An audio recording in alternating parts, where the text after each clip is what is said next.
Iya.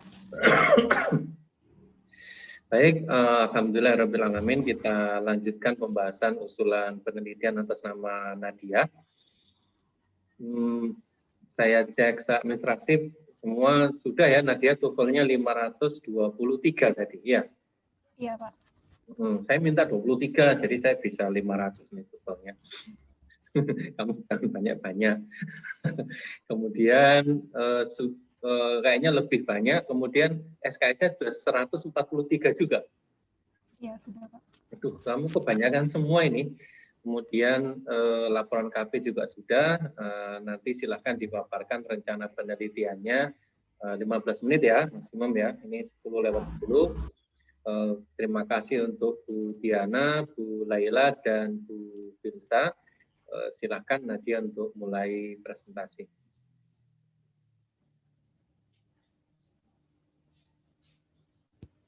Baik.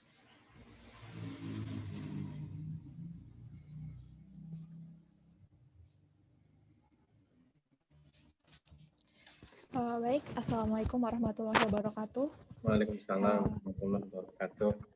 Yang saya hormati Pak Yanto sebagai Ketua Sidang, serta para dosen penguji, Bu Udiana, Bu Filsa, dan Bu Nur Laila. Selamat pagi. Pada kesempatan kali ini, saya Nadia Rahmadianti akan menyampaikan presentasi mengenai proposal tugas akhir saya yang berjudul Visualisasi Sistem Informasi Kadastar 3D menggunakan Building Information Modeling dengan studi kasus di Rusunawa Buring 2, Malang. Untuk kontennya yaitu pendahuluan, tinjauan pustaka, metodologi, dan jadwal penelitian. Nadia, sebelum dilanjutkan, untuk yang tinjauan pustaka mungkin bisa dilewati ya. Baik, Pak. Untuk pendahuluan, yang pertama yaitu latar belakang. Jadi, kebutuhan sistem informasi kadastar 3 dimensi ini semakin meningkat. Bisa dilihat dari gambar di slide ini, peta kadastar 2 dimensi itu belum bisa mencakup gambaran suatu luasan. Untuk pada gambar slide ini ada gambaran dari keterbatasan 2 dimensi di mana bangunan bertingkat dalam yang digambarkan ini, mohon maaf. Jadi di sini ada gambar peta kadastar 2 dimensi, lalu di sini pada kenyataannya itu adalah bangunan bertingkat seperti ini. Nah, kadastar 2 dimensi ini belum bisa sepenuhnya menyajikan dan memvisualisasikan informasi spasial secara jelas dan ilustratif untuk memenuhi kebutuhan akan pemanfaatan ruang pada bangunan kompleks, seperti ruang bertingkat dan ruang bawah tanah. Maka dari itu, pendekatan 2 dimensi sudah saatnya mulai dikembangkan ke arah pendekatan 3 dimensi yang mengakomodasi aspek ruang. Nah, salah satu penerapan kadastar 3 dimensi yaitu dikenal dengan konsep strata title, di mana menurut Undang-Undang Nomor 20 Tahun 2011 tentang Rumah Susun, sertifikat hak milik sarusun atau strata title ini adalah tanda bukti kepemilikan atas sarusun di atas tanah hak milik, hak guna bangunan atau hak pakai di atas tanah negara, serta hak guna bangunan atau hak pakai di atas tanah hak pengelolaan. Nah, model digital 3D seperti Building Information Modeling ini memiliki kemampuan untuk dapat mengidentifikasi unit properti secara akurat, mewakili batas kadastar dengan baik, dan memvisualisasikan bangunan kompleks secara detail. Tujuan dari studi ini adalah untuk menetapkan solusi teknis dan legal dalam berbagi informasi untuk menangani informasi kadastar dan terutama informasi kadastar 3D. Penelitian ini berfokus untuk merancang, mengimplementasikan, dan mengevaluasi metode untuk menghubungkan informasi kadastar legal di LADM ke model 3D ruang fisik atau model IFC pada tingkat bangunan untuk representasi akurat batas-batas hukum. Untuk perumusan masalah dari penelitian ini adalah sebagai berikut. Yang pertama yaitu bagaimana cara menghubungkan informasi kadastar legal ke model 3D fisik. Lalu yang kedua, bagaimana cara merepresentasikan dan memvisualisasikan batas kadastar 3D secara legal dan teknis memanfaatkan BIM pada tingkat bangunan. Dan untuk batasan masalahnya, data fisik dan legal bangunan yang digunakan dalam penelitian ini adalah informasi dari Rusunawa Buring 2 di Kota Malang. Lalu output yang dihasilkan merupakan sistem informasi kadastar 3D Rusunawa Buring 2 pada tingkat bangunan, dan informasi kadastarnya ini berupa data fisik, model 3 dimensi bangunan rusunawa, dan data legalnya, informasi kepemilikan ruang, dan jenis hak milik satuan rumah susun.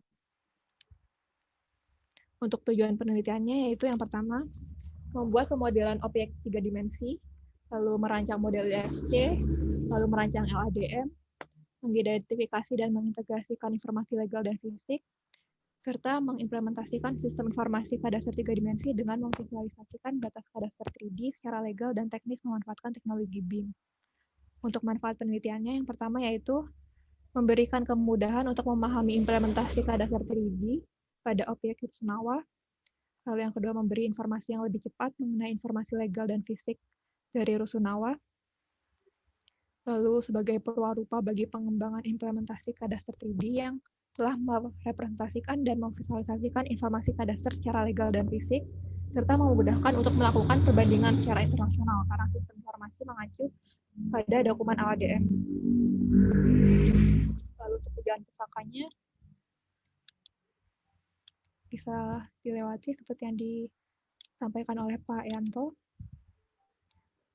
Ini saya rasa penting, yaitu penelitian terdahulu dari Sunjing dan Kakak dan kawan-kawan dengan judul Utilizing BIM Engines for Representation and Visualization of 3D Cadastre.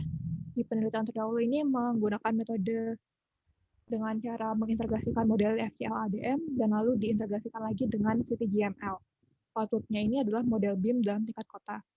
Nah, dari penelitian ini ada beberapa catatan, yaitu beberapa rencana tidak memiliki deskripsi batas properti. Lalu informasi kadastar. Bangunan hanya mencakup satu lantai, serta ketinggian yang terdapat dalam model masih secara kasar dan belum mendetail. Di bawah ini adalah contoh gambar dari output penelitiannya. Untuk penelitian ini perbedaannya adalah yang pertama hanya mencakup level bangunan untuk penelitian ini. Lalu detailnya diharapkan lebih detail lagi dengan mencakup semua lantai dan dalam bangunan tersebut. Dalam bangunan ini yang dimaksud adalah Rusunawa 2, Buring 2, Kota Malang. Lalu metodologi, berikut adalah lokasi penelitiannya, yaitu di Rusunawa Buring 2, dengan koordinat sebagai berikut. Lalu alat dan bahan, yang pertama yaitu data denah bangunan rumah susun dari DPU PR PKP Kota Malang. Seperti gambar di samping, ini adalah contoh gambar denah tipikal Rusunawa Buring 2 dari penelitian sebelumnya. Dari penelitian yang lain, bukan mengenai kadasar 3D. Lalu yang kedua yaitu data penghuni tiap rumah susun UPT Rusunawa Buring 2 Kota Malang. Contoh data penghuni adalah seperti berikut. Ada nama dan keterangan lainnya. Lalu untuk hardware-nya ada laptop dan mouse, serta software-nya menggunakan Autodesk Revit, Enterprise Architect, FME Workbench, dan Microsoft Office. Lalu untuk metode penelitiannya, yang pertama pengumpulan data, setelah itu didapatkan data fisik dan data yuridis. Dari data fisik ini akan dibentuk model IFC. Lalu data yuridis nanti dibentuk model LADM. Setelah model IFC dan LADM jadi, dihubungkan dan visualisasikan pada tingkat bangunan. Lalu dicek kesesuaiannya, apabila sudah sesuai, maka terbentuklah model informasi kadastar 3D Rusunawa Buring 2.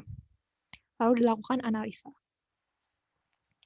Untuk lebih jelasnya sebagai berikut, yang pertama pembuatan model 3D. Yang pertama itu pembuatan model 3D dengan pengolahan data aspek bangunan. Lalu dilakukan proses georeferensi agar model 3 dimensi yang ada ini posisinya sesuai dengan posisi bangunan di permukaan bumi. Lalu yang kedua yaitu membuat file LADM yang berisi informasi atribut yuridis. Nah, database LADM akan berfungsi sebagai database kadastar untuk memenuhi persyaratan legal. LADM ini nanti akan menggunakan software Enterprise Architect. Berikut adalah contoh kelas LADM dan hubungannya.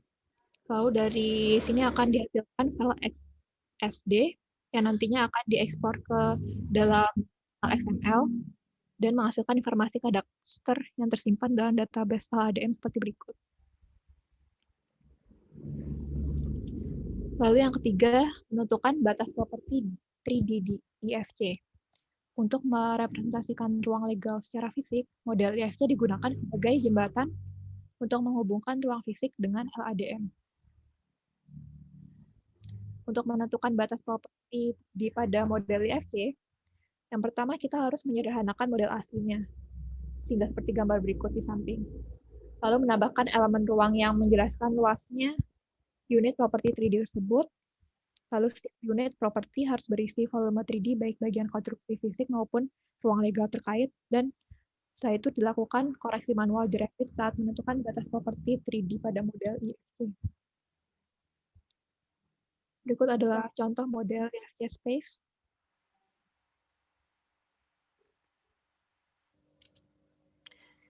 Lalu yaitu menghubungkan dan memvisualisasikan IFC dan LADM di tingkat bangunan. Model IFC dan database LADM diintegrasikan melalui entitas IFC space di FME. Lalu diperlukan salah satu atribut sebagai kunci untuk ditautkan dengan atribut IFC zone dalam model IFC. Nah, di FME, di software FME ini tidak mendukung untuk membaca dan menautkan IFC zone secara langsung. Jadi IFC space harus dikelola sebagai unit property dan kemudian nanti difilter ke dalam grup lalu diintegrasikan dengan LADM. Nanti hasil akhirnya adalah seperti berikut. Model IFC LADM yang terintegrasi dengan tabel atribut. Lalu yang terakhir yaitu analisa. Analisa kesesuaian antara model IFC bangunan dengan LADM untuk memastikan apakah hasilnya ini sesuai dengan hasil pemodelan, sudah sesuai dengan informasinya. Untuk jadwal pelaksanaannya sebagai berikut. Identifikasi masalah dari bulan Februari sebetulnya, lalu ada studi literatur, ini berkelanjutan. Saat pengolahan data pun tetap dilakukan studi literatur untuk tetap menambah literatur dalam melaksanakan pengolahan datanya nanti, lalu hasil dan analisa pada bulan Mei, dan penyusunan laporan di bulan Juni. Baik, dan terakhir yaitu pelaksana kegiatan, yaitu saya Nadia Rahmadianti, NRP 53. Berikut adalah daftar pustakanya. Baik, sekian presentasi dari saya. Atas kekurangannya mohon maaf. Assalamualaikum warahmatullahi wabarakatuh. Waalaikumsalam warahmatullahi wabarakatuh. Terima kasih Nadia sudah menyampaikan usulan